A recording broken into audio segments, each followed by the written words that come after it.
Hey everyone, happy Mother's Day to all the mothers out there, and to the fathers. Good work today. Good work in bringing the kids together and everything together today and planning it out.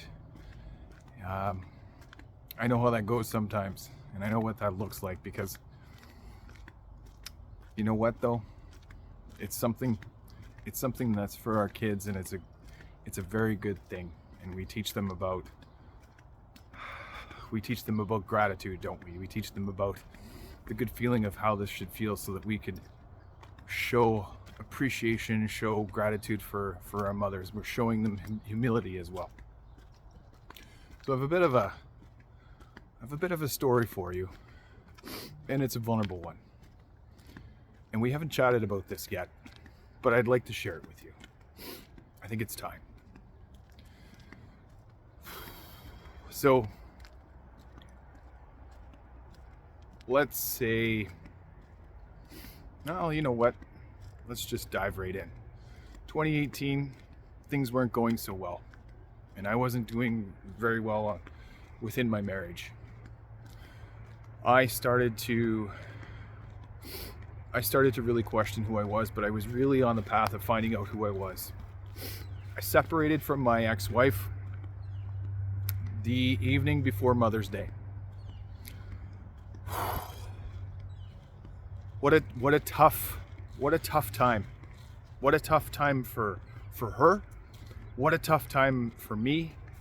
And you go, wow, what poor timing. And I would say to you this: there is no great time to end a relationship, because when you are thwarting and you are sorting and you are going through your own feelings about how you feel, there is no great time to really talk about these things.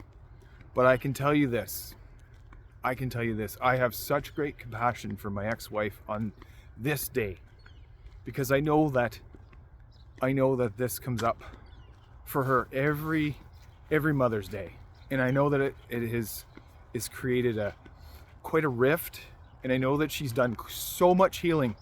She's done a lot of healing, but I know the trajectory that I'm on right now is the right one, and I know I'm shifting back and forth between me and her. Folks, I gotta tell you, I have a lot of compassion for my ex-wife, and it's because I know that she is an excellent mother to my daughter. And this is my daughter, my blood daughter.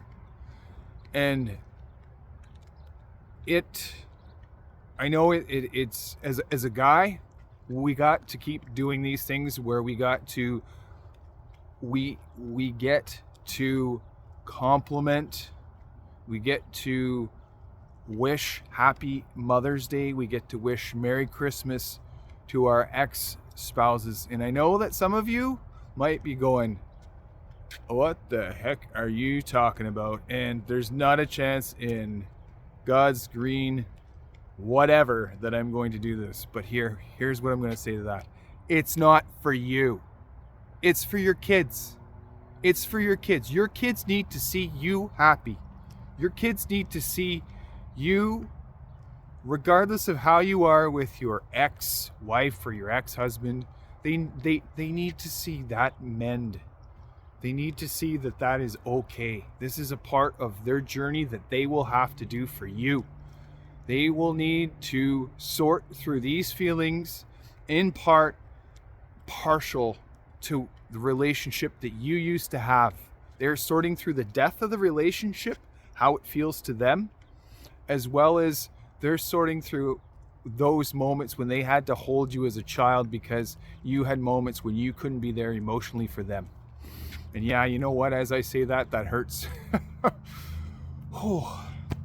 I'm going to tell you, you need, as a man, you get to be the better man. You get to be the better person than you were, and do what is right for your child, your children. And this goes for me too. This goes for me too.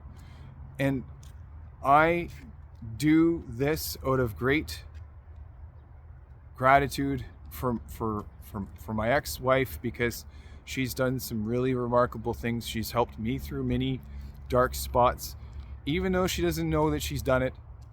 But indirectly, it's helped me and hold me to account.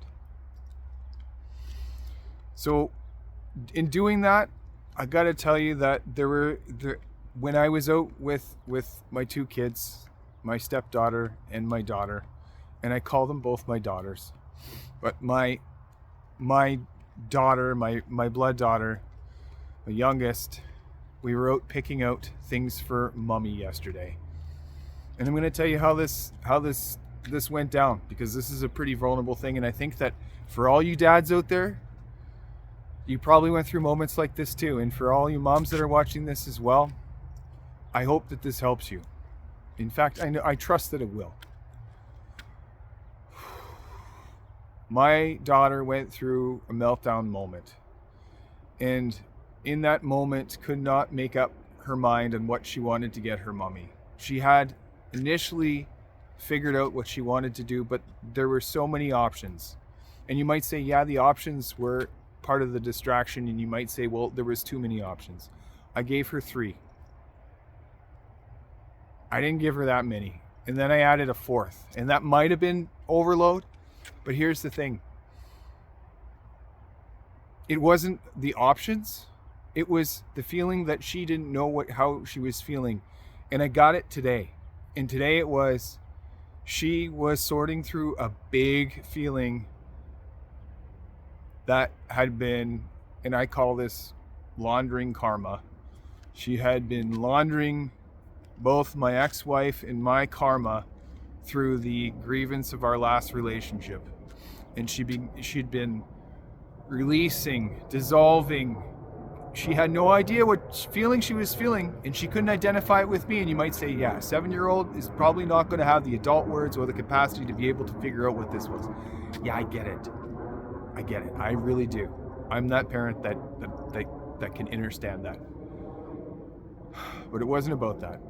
I could feel what that was. I could feel what that was for her, and it was a deep sadness for her, and she had no idea what she was feeling in that moment, but she was feeling something that was of a void. And you might be saying, Jesse, you're overanalyzing this. No, I'm not. I feel these things, and I know exactly what they are. My intuition is always bang on.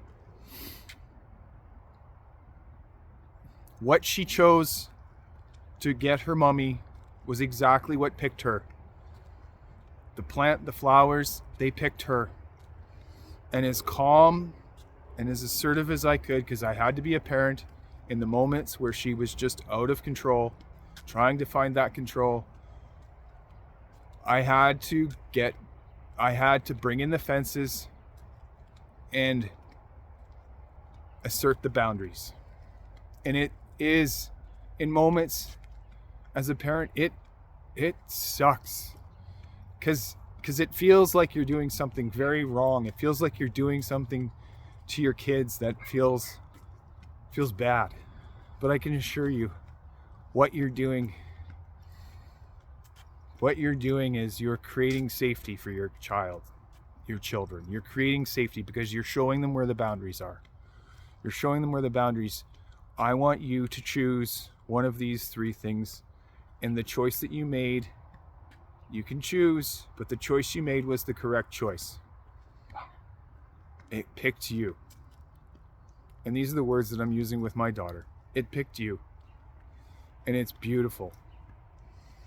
And as much as she bucks and she says, no, I want this instead, even after you've left the store, which we did, and even if when she's kicking and screaming, she's asking the door, or she's kicking the door open in my car,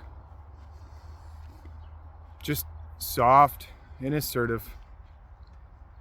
The choice has been made, honey. This is exactly what picked you.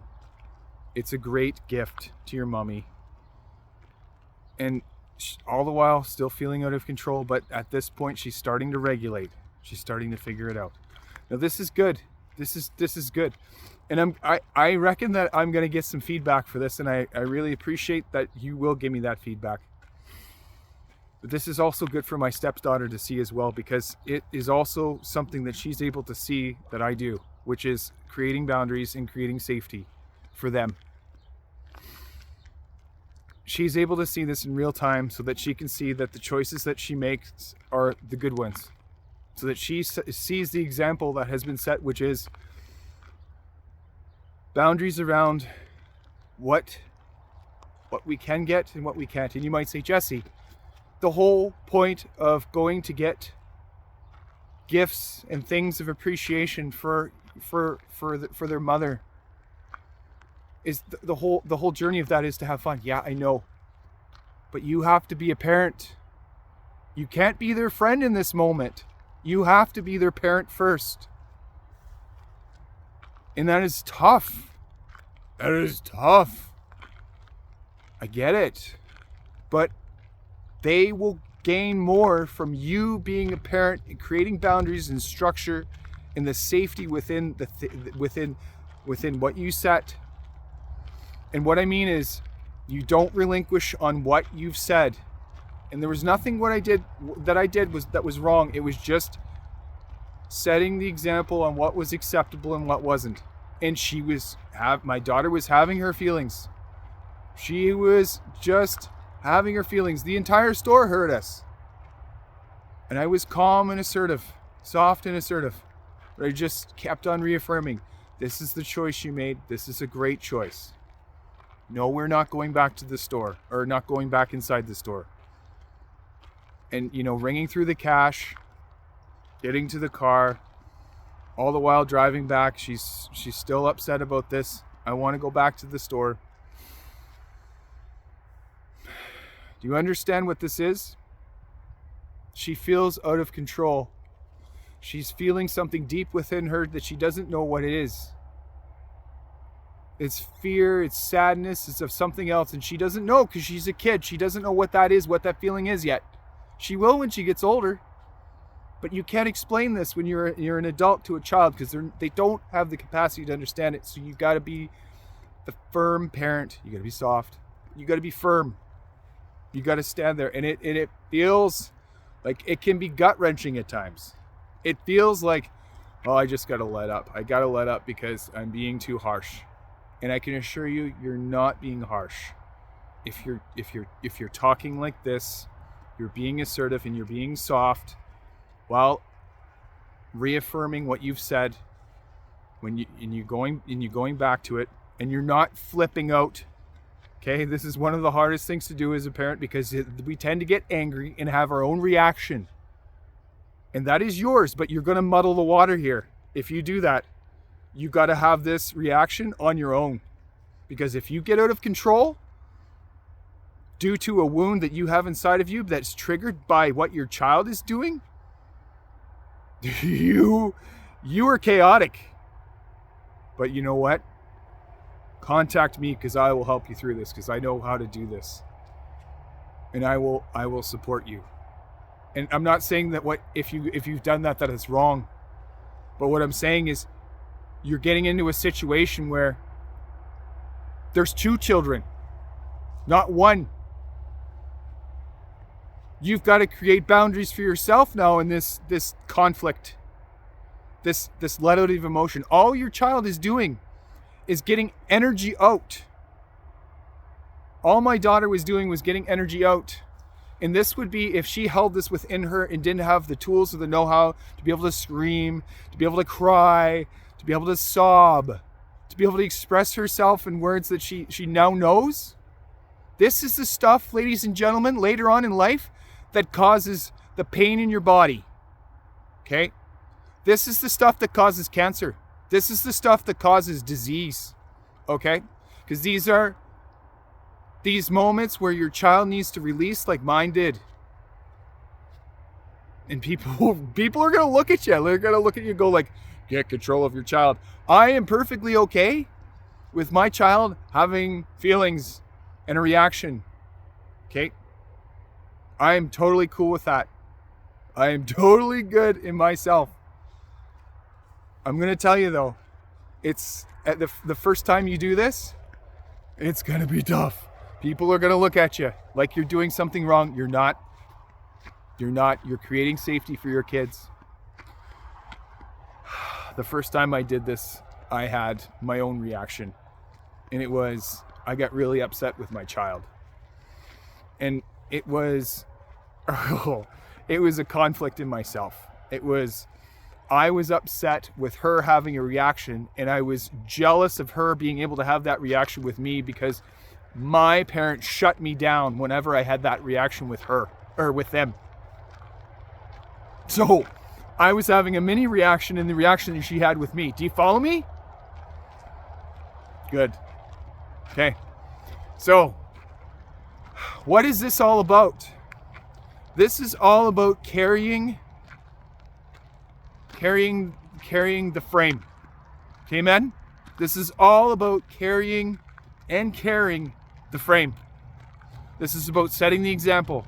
This is about leading. This is about leading with tough love. You can't be their friend first in these situations. You got to be the parent first. You can be the friend. You can set that template too, but you've got to be the parent first here. Leading, being the parent. You're creating boundaries. You're closing in the fences. And what do I mean by that? You are creating boundaries around the things that you feel are going to be best to keep them safe.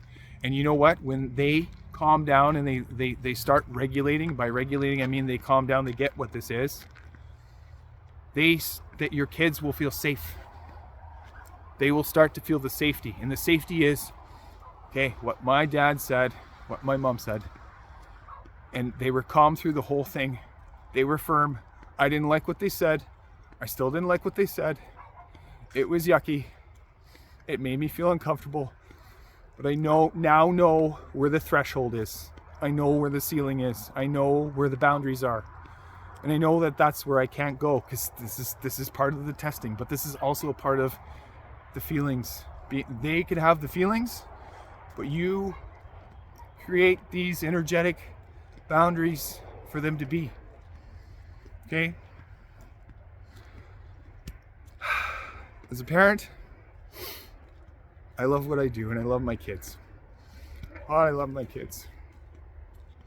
It's tough sometimes. But I gotta tell you, they will, in the long term, have so much love, have self-respect, because I've seen it in other parents and other kids as they've grown up. So I know that what I'm doing is meaningful. And I can coach you through it too. I can help, I can show you if you're having a rough time with this as another man or even a woman. And I know where this creates conflict for some of you, because I'm sure that you're just like, through this whole thing, but you're at the end of it watching me right now and going, and you stuck with me through this. So there's some value in this for you. You're a great parent. You are powerful. You're a great man. You're a great woman. You're a great man. You're a great woman. You are powerful. You're intelligent. You know what you're doing. And you know what you're doing is creating love. Hey, great love. So, I'm going to end here. I'm looking forward to your feedback. This one is going to be called The Great Parent. Take care. Let's do this.